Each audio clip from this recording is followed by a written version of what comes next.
Okay, this is a bonus video to my Man of Steel review, and the only reason why I'm bringing this up is because let's just say my movie experience. Sometimes I talk about the movie experience before I do a movie a review. The last one I think I did was Skyfall, but this time I decided to do it after the movie review, and the reason why I'm talking about this is pretty much my justification for supporting the smaller movie theater experience and rather these big giant theaters who has gigantic movies but really doesn't give you much of the excitement that one may actually think. Now, how I came about this is that I was gonna go catch a 4 o'clock showing of Man of Steel. I know what movie theater it was gonna go in.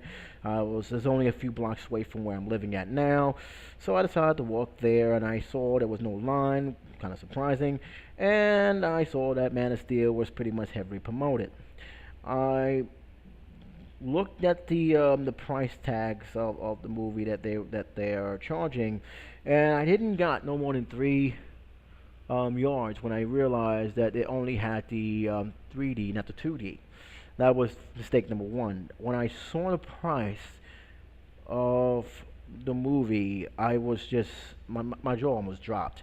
The theater, I can't remember the name, and I'm not going back there anyway because it doesn't really matter. Was trying to charge 18.50, almost $19 for that movie. The same price I can get two DVDs or even a Blu-ray for that same price and still have enough money to get a soda and some popcorn that's under $3. I was I looked at it, laughed, and kept it moving. That's all I can say. I actually looked at the other prices because I actually wanted to see how much their movie experience would go. Because normally, if it's $18 or $19, it's always going to be $4 more than the original price, and I was not disappointed. They theater was $14. I'm not paying $14 to see a movie. I refuse to do that. The max I will probably pay is $10, which I have. I paid $10 to see the movie, but I didn't have to, and that's the whole thing. I immediately went to Queens. I took the train. I took the Lexington Avenue N train, where it stops at. Took it to Queens Plaza, transferred to the 7, went 2 stops to 40th Street, and I went to this mom and pop theater called Sunnyside, and they too had the Man of Steel. I would actually have been disappointed if they didn't, but they had the Man of Steel, and they had two showings, and they had the 2D and the 3D. Now, you know my feeling on 3D movies. I think it's a waste of time and a waste of experience, and the movie, even though I did enjoy it, didn't need to be in 3D at all. To me, it's a complete waste of time. So why did I spend the $10 instead of the other charge they had? The reason is simple. It was time. I had to be back in Manhattan at a certain time because I got a lot of stuff to do. And the 2D showing, which was would probably have been cutting it close. It was 5:30. The movie for the 2D was 4:40. So yeah, I had a much better time restraint from that. Plus the fact is I know how long the movie's going to be. Even though I gotta laugh because when I saw this ticket, and I just noticed it when I threw it on the screen the first time, the ticket got the wrong time and the wrong price, and that's not and I'll explain about this here. It says 11. You can see it right here. It's 11 o'clock p.m. I didn't see the movie 11 o'clock p.m. I saw the film at approximately. I went to there around 6:15. Got some popcorn, and got in my seat, and just waited for the movie. Kind of a funny mistake, but I got there, and the tickets. It was $10. It was $10 for the ticket, and I said, you know what? It's reasonable. It was no different than some of the movie theaters that I've come across with in the past. They're not asking me for $15. I'm gonna pay it. I'm gonna bite the bullet and pay for it. But here's the funny thing: if I would have came at a matinee, this is actually the fact. It would have been $5. They have an everyday matinee in theaters from now to about 5 o'clock. $5. If I want to see a 3D movie, they would just boost it up to pretty much $7. That is 10 times better than most of these corporate, very trendy movie theaters that I have encountered.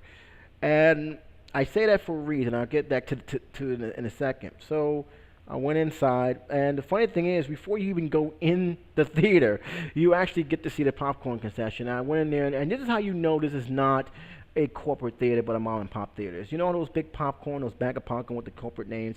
Didn't have that. It just had a bag called popcorn, small, medium, large, and you had sodas that which looked like came from the old diner, which is kind of. I actually kind of smiled at it because I knew this was actually the first time, by the way, I went there.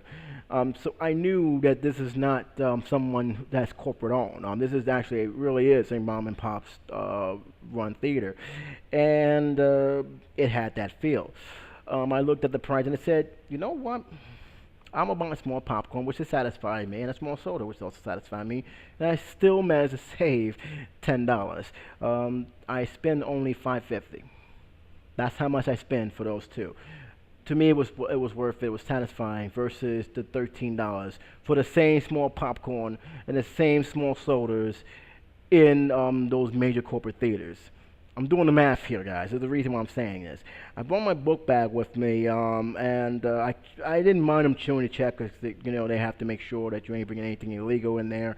So I didn't care about it. They did they quick check and they said enjoy your experience, sir, and that's it. So I went in here, and I swear, I kid you not. When I walked into it, I swear to you, I thought I walked into a living room. That's how small. It reminded me of Copperhill theaters. That's how small this theater was, and the chairs they was comfortable, but you can actually tell that this is like old-fashioned style movie theaters. And the first thing I sat down, I put the popcorn, and I noticed something that really did a culture shock to me. You know how you go to these movie theaters now, you have these commercials being played or music being played with these, advertising being flashed in your face. There was no music in this theater. There wasn't even no advertisements. Not even during the beginning, of the trailers. There was literally no advertisements, and I'm like, wow, this is actually pretty cool. I mean, I'm keeping it real. I got so annoyed with these advertisements all over the place that I actually welcome a theater that didn't push of it. It was just blank screen, and I was like happy about it. The only thing that worried me about this theater, the only thing that worried me at all was the fact is that there was actually the 2D version of Spider-Man was played very loud. So I was worried about that actually ruining the experience for me watching in the screen. But that really got resolved once the speakers came on. And once the speaker came on, it pretty much drowned out any noise that you probably heard from the other theater. And you just basically focus full frontal on the movie on screen. But man, it was a different experience. And here's the funny thing is, you know how they always commercials before the trailer? No, we had no more than 3 trailers total. Normally we get like 10, 12 trailers basically alone, just going back to back to back. It was only 3 trailers, 3 motion picture trailers that people are coming to expect. One of them happens to be a film called Gravity, which I'm not looking forward to seeing at all. A bunch of astronauts getting stuck, and you have to try to find a way to hang on and get back into the app and get back into the capsule. That's what I got from that. I may be wrong when I see a second trailer, if they ever do. Saw the Habit sequel, and I'm gonna tell you now. The more I see that, the more I realize what that trailer is. The more I realize they're telling a whole different story than what J.R.R. Tolkien have originally intended. This is a totally different habit. I mean, you can't even go by the book anymore. You go by the book, you're gonna be lost. This is not the book anymore. This is Peter Jackson's version, because it looks good. Well, I have to have one of the else I actually like, so I'm gonna watch it. But I'm just keeping it real. It doesn't feel like a J.R.R. Tolkien's work at all. That was one of my main complaints about the first habit, even though I didn't do a review, which I will, but it was weird. And I saw Thor, which for some reason I'm not excited about the film, even though I should, but I'm just not. I don't know what it is. I think that trailer didn't really pump me up to see it. Maybe if they do a second one, I probably would, but it's just I didn't really care for it. I don't know what it is, but maybe the second one would. I'm kind of surprised it's not a summer movie. It's actually a fall film, which, yeah, that surprised me. Why is it not? Maybe it's because of Superman. They don't want to compete, but I don't know. It's kind of weird that they actually made it to a fall film. But nevertheless, that was it. They only showed those trailers, and right there, they went right straight to the movie. Not even their credits. They did show one thing, which I'm not surprised. They made it clear that do not record with your cell phone. Do not have your cell phone on. If you're gonna have your cell phone on, have it on mute. Be respectful towards others. Enjoy the show, and that was it. On titles, 5 seconds, and then they went to the movie, and I was like, thank you. I was really like, thank you. And that's what a movie experience should be. It shouldn't be all this other crap that I didn't. I didn't came to see all this other crap. I didn't came to be persuaded to buy a car or to buy orange juice or to participate in some kind of virtual game. I came to watch a damn movie. Can you at least give me that? And surprisingly enough, the movie theaters are actually fighting back against that because they're recognizing too many people complaining about it, to the point where it's actually becoming more of it takes too long to get the movie started, and it pretty much takes people out of the game. And that's not a good sign for the movie theater. So they have really been trying to talk to Hollywood, say, look, man, reduce the trailer time, get less trailers. Well, take these damn commercials out because these people are starting to complain, and we're starting to feel it right now. And that's something that I'm hoping that the theaters come with some kind of solution. I don't think these advertisers are going to go away, but again, I don't need to stand by and watch it either. And I was actually glad I went to this theater. This is the very first time I went to the theater. I will be going back there again because the simple fact is I was comfortable there. I was relaxed there. I just wanted to wait for my film. My film came on without going through tons of other stuff that I didn't care for. And I get that credit for it. Yeah, there was one issue. The issue was solved quickly. And the fact is, it's reasonable. I'm a very big proponent that I don't believe that movies should cost that much money to sit down and see a 2-hour film. The price of a movie theater is almost equal to the price of a DVD, a Blu-ray disc. That's unheard of. And I ain't even talk about the popcorn and the chips and everything else. Now, granted, I understand that a lot of these theaters rely on concessions. I understand that they don't get the revenue for these tickets. I understand that's mostly Hollywood doing that. But again, after a while, you gotta really think: is it really worth it?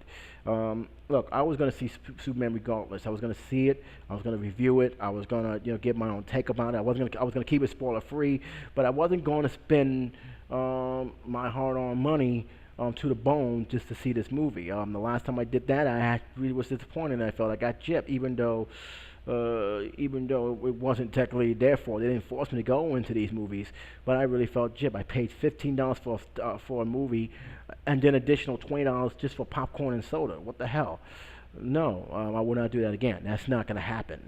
That just doesn't make any sense. It's not. That is unconscionable. So I will not do that again. And this is the thing. This is the reason why I support it, because these theaters are almost extinct in New York. There's only half of them left. So going to these movie theaters, if I can support them, especially when they're doing everything they can to keep the prices minimum. I mean, like I said, after they have from now to 5 o'clock. And I'm saying now, like if you go there tomorrow morning and you plan to go to a 5 o'clock screening, you can actually get a $5 ticket. If you don't miss it, it is $7.50. You can't go wrong with that. That's actually a regular price of the theaters in the 90s. They have special, group sales. These theaters are working with the community, and the community will support that theater because they don't want to see that theater go. Copper Hill, the same thing. Copper Hill has a lot of things that they do. They have all-day matinees.